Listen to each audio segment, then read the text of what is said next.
제가 유머 한 가지 해드리겠습니다. 들으신 분도 계시겠는데, 결혼을 굉장히 하고 싶어 하는 어느 여성이 있었습니다. 때가 되면 이제 결혼할 수 있겠지 생각했는데, 나이는 계속 이제 차고, 마음이 이제 조급해졌습니다. 믿는 사람이었는데, 그래서 이제 기도를 하기 시작했습니다. 하나님, 저에게 좋은 신랑감을 좀 보내주십시오. 기도할 때마다 반복해서 기도했습니다. 그렇게 기도하면 좋은 결과가 있을 것이라고 생각했죠. 하지만 상황이 달라지지 않고 시간은 점점점 흘러갑니다. 그러나 어느 날 이제 설교를 듣는 가운데 어디에서 문제가 있는지를 알게 되었습니다.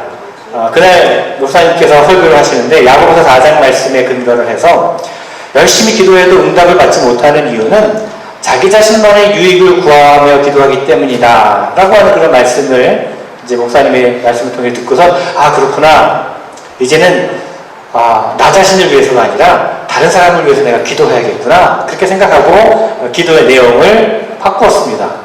이렇게 기도하기 시작했습니다. 하나님, 저의 불쌍한 부모님을 위해 기도합니다. 그분들에게 좋은 사윗감을 좀 보내주십시오. 자, 이해 못하시나요? 예, 들을 수 있는 분들은 들으시기 바랍니다. 이 유머는 우리가 드린 기도가 얼마나 자기중심적인가를 생각하게 됩니다. 조금 과장된 면이 없지 않아 있을 수 있겠지만, 여러분, 대부분 우리가 드리는 기도의 모습이 이렇지 않은가 생각해 보게 됩니다. 그 사람의 영적인 어떤 깊이를 알아보려면 그 사람의 기도에 무엇이 담겨 있는가 하는 것을 알아보면 된다고 합니다. 우리가 기도할 때에 충분한 시간을 가지고 기도하는 만큼 중요한 것은 무엇을 위해서 기도하는가 하는 것입니다. 얼마나 빨리 달려가는가 하는 것도 중요하지만 어디를 향해서 가고 있는가가 더 중요한 것처럼 기도를 오랜 동안 열심히 하는 것도 중요하지만 무엇을 위해 기도하는가, 그 기도의 내용이 또한 중요하다는 것입니다. 여러분은 무엇을 위해 기도하고 계십니까? 자, 이 점에 대해서 예수님께서는 산상수훈을 통해서 우리에게 가르쳐 주셨습니다. 마태복음 6장 31절 33절 말씀 보면, 그러므로 무엇을 먹을까, 무엇을 마실까, 무엇을 입을까 하고 걱정하지 말아라.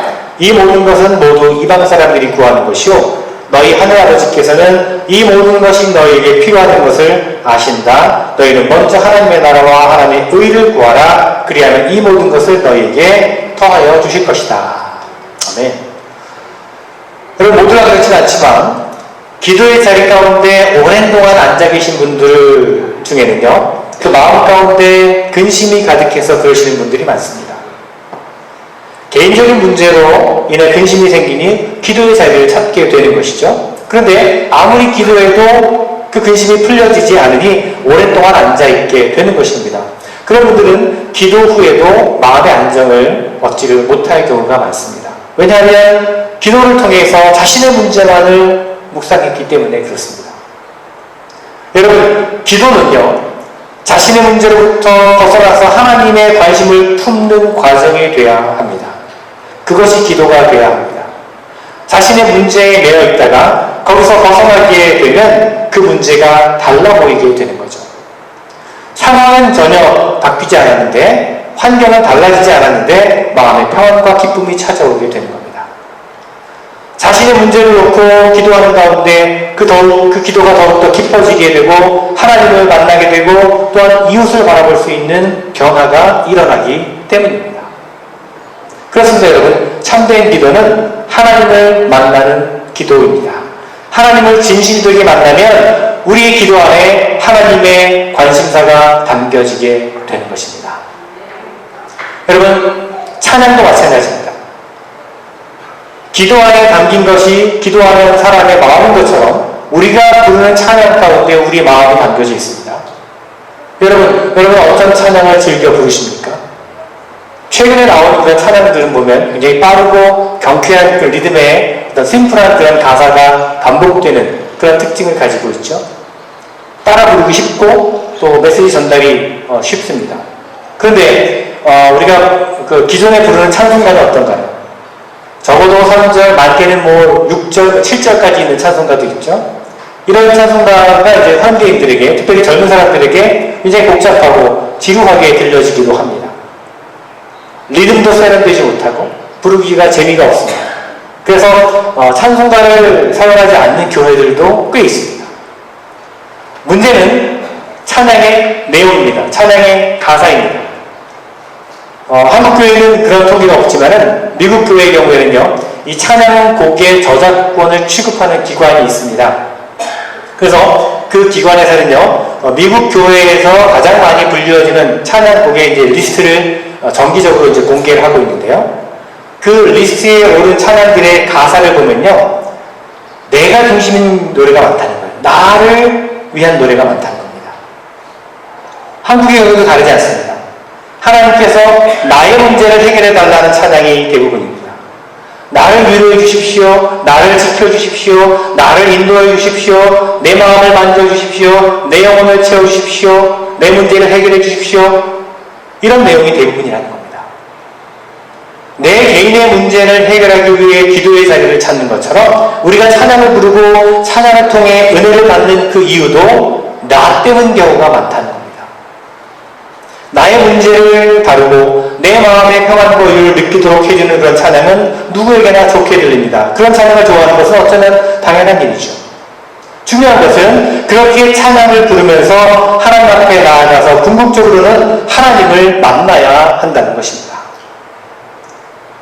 그러면 처음에는 내 문제 때문에 찬양을 시작했지만 머지않아 하나님의 나라를 위해 그리고 세상과 다른 사람들을 생각하며 찬양하는 그런 변화가 일어나게 된다는 것이죠. 그것이 그리스도 안에 머물러 사는 사람들이 불러야 될 찬양입니다. 여러분, 우리가 주님을 믿는다고 하면서도 주님을 따른다고 하면서도 내 자신의 관심사만을 위해서 기도하고 찬양을 불러도 늘 자신의 축복과 자신의 평안만을 구하고 찬양하고 있지 않는지 우리의 모습을 한번 돌아봐야 될 것입니다. 우리가 예수 그리스도를 따르는 사람이라면 우리 기도가, 우리 찬양이 달라져야 합니다. 찬양을 통해, 기도를 통해 나 자신의 마음과 평안과 위로를 구하는 것도 필요하지만 하나님의 나라를 구하고 하나님의 뜻을 구하고 세상을 위해 중보하고 이웃을 품는 것도 중요하다는 것입니다. 설교도 마찬가지입니다. 여러분, 설교. 우리가 보통 설교를 듣고 나서 은혜 받았다 혹은 은혜가 없었어 라는 말을 하지요. 여러분, 그런 이야기 할 때가 있지 않습니까? 그렇다면 그 기준이 무엇인가요? 대개의 경우는 내가 감동을 받았는가 아닌가 하는 것이 기준이 됩니다. 우리는 주로 감동을 받았을 때 은혜 받았다라고 얘기하죠. 그렇지 않습니까, 여러분? 그런데 은혜는 하나님께서 주시는 선물을 말합니다. 말씀을 깨닫는 것도 은혜고, 자신의 잘못을 깨닫고 회개하는 것도 은혜고, 새로운 결단을 하는 것도 은혜입니다. 그 모든 것은 내가 만들어내는 것이 아니라 하나님께서 성령을 통해서 주시는 선물이기 때문에 은혜라고 부르는 것입니다. 은혜는 때로 감동과 함께 오기도 하지만 더 많은 경우에는 감동과 관계없이 오기도 합니다. 영적인 변화가 언제나 감정을 불러일으키는 것은 아닙니다, 여러분. 감동은 우리의 감정이 반응할 때 생겨납니다. 감동이 물론 좋은 것입니다, 여러분. 감동은 살아있음을 맛보게 하는 것이죠. 하지만 감정에는 분별력이 없습니다. 별것 아닌 것에도 감동할 때가 있는가 하면 때로는 엄청난 일에도 감동하지 않을 때도 있습니다. 때로는 헛것을 보고도 감동하기도 합니다. 감동에 목말라 스스로 허상을 만들어내기도 합니다. 그렇습니다, 여러분. 말씀을 전하는 사람이나 말씀을 듣는 사람이 조심해야 될 것이 바로 이것입니다, 여러분. 성령께서 만들어주시는 감동인지 아니면 단순한 내 마음의 반응인지를 분별할 수 있어야 합니다. 그래서 사실 성숙한 신앙에는요, 감동이 생길 때 조심합니다. 이것이 단순한 어떤 감정의 변화인지 아니면 하나님께서 주신 은혜인지를 분별하기 위해서입니다. 중요한 것은 단순한 감정의 변화가 아니라 자신의 영혼에 만들어진 울림이기 때문이죠.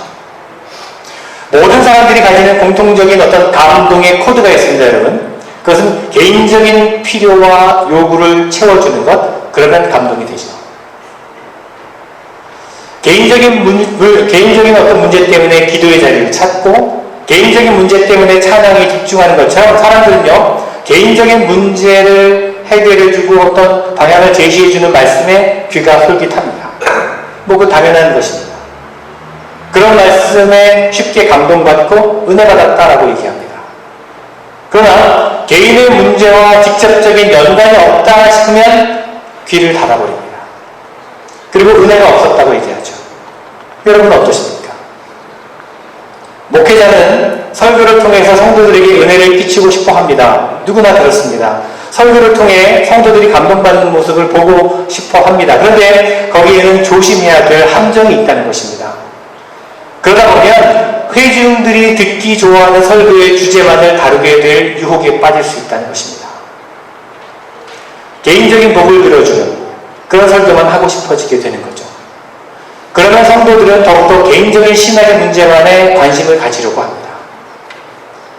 자, 이런 모습들은 한국 교회나 미국 교회 예배 가운데 실제로 일어나고 있는 일들입니다.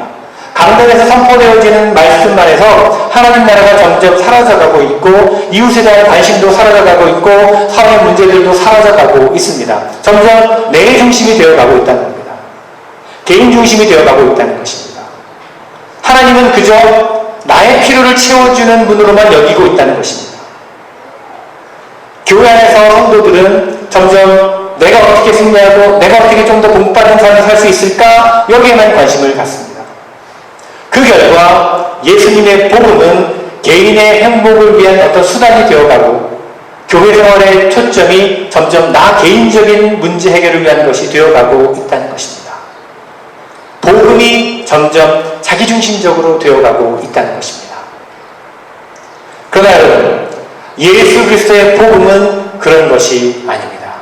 물론 구원이라고 하는 것은 하나님과의 1대1의 인격적인 관계로부터 시작합니다. 예수 그리스도를 나의 구원자로 영접함으로써 믿음이 시작되는 것이죠. 그러나 인격적인 관계와 개인적인 관계는 다른 것입니다. 하나님의 구원의 역사는 개인의 차원에서 끝나는 것이 아닙니다. 하나님의 구원은 예수 그리스도를 인격적으로 만나서 영접하고 하나님의 자녀가 된 그 사람을 통해서 다른 사람에게 퍼져나가게 되어 있습니다. 먼저 자녀가 된 그 사람이 맺고 있는 인간관계부터 변화가 일어납니다. 예수 그리스도와 인격적인 관계를 맺은 사람은 다른 사람과도 그런 관계를 맺고 싶어 합니다. 대개 우리는 여러분 개인적인 관계 혹은 사적인 관계에 더 편안해하고 익숙함을 느끼게 되죠. 주변에 어떤 보이지 않는 그 선을 그어놓고 그 안으로 들어오지 못하게 합니다. 사실 그것은 자신을 고립시키는 것인데도 불구하고 그것을 더 편안하다고 생각합니다. 그러나 예수 그리스도와 관계를 맺은 사람, 예수 그리스도 안에 머물러 사는 사람은 자신을 활짝 열고 모든 사람과 인격적인 관계를 추구합니다. 그 관계를 통해서 복음의 능력이 다른 사람에게도 흘러나가게 되는 것입니다. 그렇게 인격적인 관계가 맺혀지는 곳에 공동체가 만들어집니다. 커뮤니티가 만들어집니다. 바로 그것이 교회입니다. 그래서 교회의 본질은 인격적인 관계, 친밀한 교제에 있습니다. 인격적인 사귐과 친밀한 교제가 있으면 아무리 적은 숫자가 모여있어도 교회라고 부를 수가 있습니다. 반면에 아무리 많은 사람들이 모여있어도 그 안에 인격적인 사귐과 친밀한 교제가 없다면 그것은 교회가 아닙니다. 하나의 그냥 집단일 뿐입니다. 여러분, 누군가가 여러분에게 당신이 다니는 교회는 몇 명이나 모입니까? 이렇게 물어보면 교회 멤버십이나 예배 참여하는 숫자로 대답하지 마시기 바랍니다. 그것은 엄밀히 말하면 옳은 답은 아닙니다. 여러분이 교회 안에서 인격적인 관계를 맺고 사는 사람들의 숫자로 대답해야 맞습니다. 그런 점에서 저는요, 우리 교회의 어떤 예배 참여 숫자나 인격적인 관계를 맺고 있는 사람의 숫자가 동일했으면 좋겠습니다. 여러분 모두가 다 서로 인격적인 관계를 맺고 공동체 안에 살았으면 좋겠습니다. 그것이 진정한 건강한 교회의 모습이라고 생각합니다. 인격적인 사귐, 친밀한 교제가 없다면 건강한 교회가 될 수 없습니다. 아니, 교회 자체가 아니라고 말할 수 있습니다. 여러분, 예수 그리스도와 1대1의 인격적인 관계에서 시작한 구원의 역사는요, 우리의 관계에 영향을 미치고 또 공동체를 이룰 뿐만 아니라 사회적으로도 영향을 미치게 됩니다. 그리스도 안에 머물러 살아갈 때 우리는 하나님께서 온 세상을 만물을 한 몸으로 지으셨다라는 사실에 눈을 뜨게 되고요. 그 몸의 한 지체로서 살아가기를 힘쓰게 됩니다. 하나님께서 모든 생명을 서로 의지하고 사랑하도록 지으셨음을 깨닫게 되고 하나님께서 지으신 모든 세에 대한 세상에 관심을 갖게 되는 것입니다. 고통받는 이웃들에게 관심을 갖게 되는 거죠. 이웃과 내가 깊은 차원에서 서로 연결되어 있다는 것을 깨닫게 되는 것입니다. 나 자신만을 위하는 것은 결국 나 자신과 이웃을 모두 해롭게 한다는 것을 깨닫게 되는 것입니다. 그렇습니다, 여러분. 하나님께서 나에게 관심을 두고 계신 것처럼 또한 하나님께서는 다른 사람에게도, 아니 온 세상에도 관심을 두고 계십니다. 그 옛날에 아브라함을 부르신 것은 그를 복되게 하시고 그를 축복하시고 그를 통해서 온 인류를 구원하기 위한 것처럼 지금 우리를 부르셔서 우리에게 복음을 눌러주시고 우리에게 믿음을 가지고 허락하신 것은 바로 우리 각자를 복되게 하셔서 우리를 통해서 세상을 구원하기 위하시는 것이라는 겁니다. 그러므로 여러분, 우리는 나 혼자만의 구원과 축복에만 관심을 갖고 거기에만 붙들려 있어서는 안 됩니다. 복음의 보다 넓은 차원을 우리가 깨달을 수 있어야 합니다. 모두를 위한 구원의 복음인 것을 깨닫고 살아가야 합니다. 자기중심적인 신앙이 결국은 문제라는 것입니다. 자기중심적인 신앙, 이것이 문제입니다. 자기중심적인 신앙은요, 하나님의 창조의 섭리, 구원의 섭리를 보지 못하게 만듭니다. 자기중심적인 신앙은요, 우리 모두가 하나님의 지으신 온 세상의 한 지체라고 하는 사실을 잊어버리게 만듭니다. 여러분, 믿음은 그리스도 안에 머물러 살아가면서 하나님께서 온 세상을 한 몸으로 지으셨고 나는 그 몸의 한 지체라고 하는 사실을 깨닫는 것입니다. 나 혼자만 존재하는 것이 아니라 다른 생명 또 다른 이들과 함께 살아가는 것임을 깨닫게 되는 것입니다.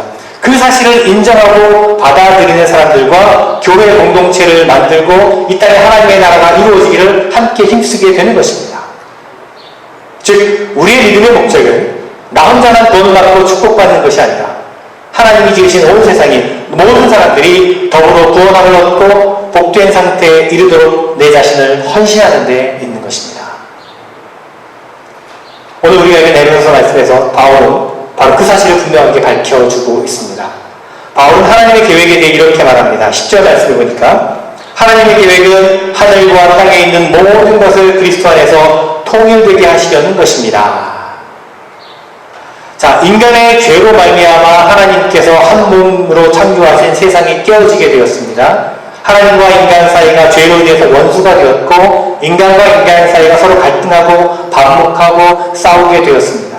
또 인간과 자연이 또 원수가 되었습니다. 자, 이 모든 갈라짐과 원수됨을 치유하고 다시 한 몸으로 회복하시려는 것이 바로 예수 그리스도를 통해서 이루시려는 하나님의 계획이었습니다. 그 계획을 이루기 위해서 복음을 통해 믿는 사람들을 부르신 것입니다. 자, 11절에서 바울은 계속해서 말합니다. 하나님은 그리스도 안에서 우리를 상속자로 삼으셨습니다. 자, 여기 상속자로 삼았다는 말은 장차 유업을 받을 것이라는 뜻입니다. 어떤 유업입니까? 우리가 상속자로서 받게 될 유업은 바로 그리스도 안에서 회복된 새하늘과 새 땅을 말하는 것입니다.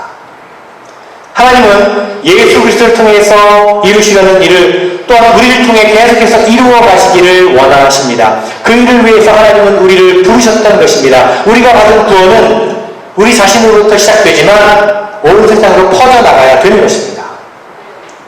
여러분, 다시 한번 말씀드립니다.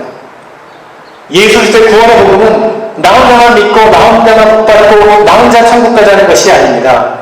예수를 믿는다는 것은 그리스도 안에서 새로운 세상에 눈을 뜨게 되고 하나님에게 또 이웃에게 온 세상에 자신을 활짝 여는 것입니다.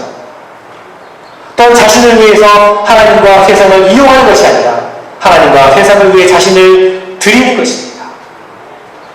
여러분 마음에 평안하길 원하십니까? 죄의 문제 해결받길 원하십니까? 풀리지 않은 인생의 문제가 해결받길 원하십니까? 대답이 약간 해결받길 원하십니까? 네. 주님 안에서 예수 그리스도 안에서 모든 문제 해답이 있습니다. 주님 안에서 만족함을 얻게 될 것입니다. 그러나 여러분, 그러나 그것이 전부가 아닌 것을 또한 우리가 알아야 됩니다. 주님께서 저와 여러분에게 복음을 듣게 하신 것은 우리 자신만의 구원과 행복과 만족함을 위해서가 아닙니다. 하늘과 땅에 있는 모든 것으로 예수 그리스도 안에 한 몸으로 회복시키시려는 하나님의 뜻을 위해서 저와 여러분을 부르셨다는 것 잊어서는 안 될 것입니다. 그래서 오늘 말씀에서 바울이 이렇게 말합니다. 12절 말씀에 보니까 그것은 그리스도께 맨 먼저 소망을 둔 우리로 하여금 하나님의 영광을 찬송하는 사람이 되게 하시려는 것이었습니다. 여러분, 자기 중심에 빠지게 되면요, 하나님을 자신의 필요를 위한 도구로 사용하려고 합니다. 하지만 사실은 내가 하나님의 뜻을 위한 도구로 드려져야 합니다. 자기 중심에 빠지게 되면 교회를 자신의 필요를 위한 도구로 사용하려고 합니다. 그러나 사실은 내가 교회를 위해서 헌신해야 되는 것입니다.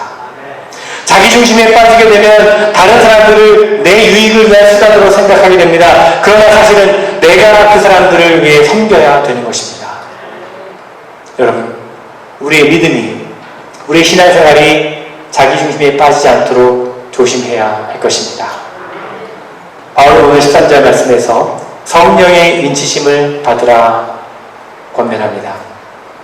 자기 중심에 빠지지 않기 위해서 성령의 도우심을 받으라는 것입니다. 성령의 도우심으로 자기 중심으로 빠지기 쉬운 유혹을 물리쳐야 할 것입니다. 여러분, 다시 한번 말씀드립니다. 우리가 구원받은 것, 나 자신만을 위한 것이 아닙니다. 하나님께서 우리를 통해 모든 이들이 구원 안에 이르도록, 온 세상을 회복시키시도록, 하나님의 뜻을 이루시도록 우리를 구원하시고 우리를 부르신 것입니다. 그런 복음의 큰 뜻을 우리가 깨닫고 자기중심적인 모습을 다 내려놓고 하나님의 뜻과 하나님의 나라를 위해 마음을 품고 또 다른 사람들에게 마음을 열고 함께 하나님의 뜻을 이루기 위해 헌신하며 살아가는 저와 여러분 모두가 되시기를 간절히 주님의 이름으로 축원을 드립니다.